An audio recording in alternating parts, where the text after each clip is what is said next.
అందరికీ నమస్కారం. ఈరోజు పెద్దారెడ్డి గారిది ఒక వీడియో చూడడం జరిగింది.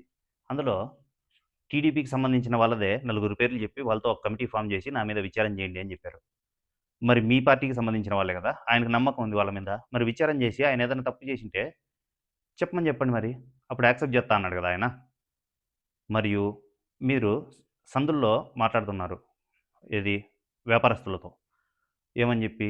జీన్స్ ఏసినావు. జీన్స్ ఎక్కడ తయారైందో తెలుసా అని చెప్పి. 1853లో లీవైస్ కంపెనీ స్టార్ట్ అయింది. 1873లో మొదటి జీన్స్ తయారు చేశారు.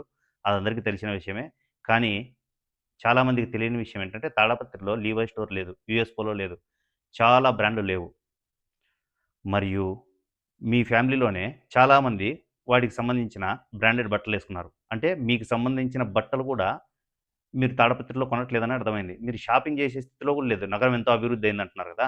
మరి మీ కుటుంబానికి సంబంధించిన వస్త్రాలు కూడా మీరెక్కడో నగరాల నుంచి కొనుక్కుంటున్నారు. మరి ఏం అభివృద్ధి అయినట్లు? ఎవరైనా వస్తే స్టే జేయడానికి డబ్బున్నోళ్ళు ఎంతోమంది వచ్చిపోతూ ఉంటారు తాడిపత్రికి. వాళ్ళంతా అనంతపూర్‌లో స్టే చేస్తున్నారు. ఒక 3 స్టార్ హోటల్ కూడా లేదు తాడిపత్రిలో. ఓ మల్టీప్లెక్స్ ఏమన్నా ఉందా?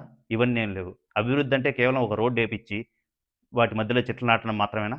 అది జేశారు. రోడ్డేపిచ్చారు. మంచి పనే. దాన్నెవరు కాదనరు. వ్యాపారస్తులతో మాట్లాడుతున్నారు.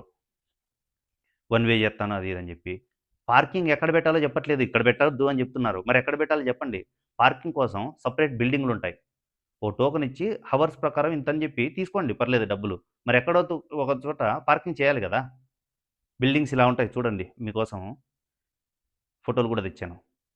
ఇప్పుడు అలాగే పెద్దారెడ్డి గారిని అవిద్యావంతుడు అన్నారు. హి ఈజ్ ఎ రోగ్ అంటున్నారు.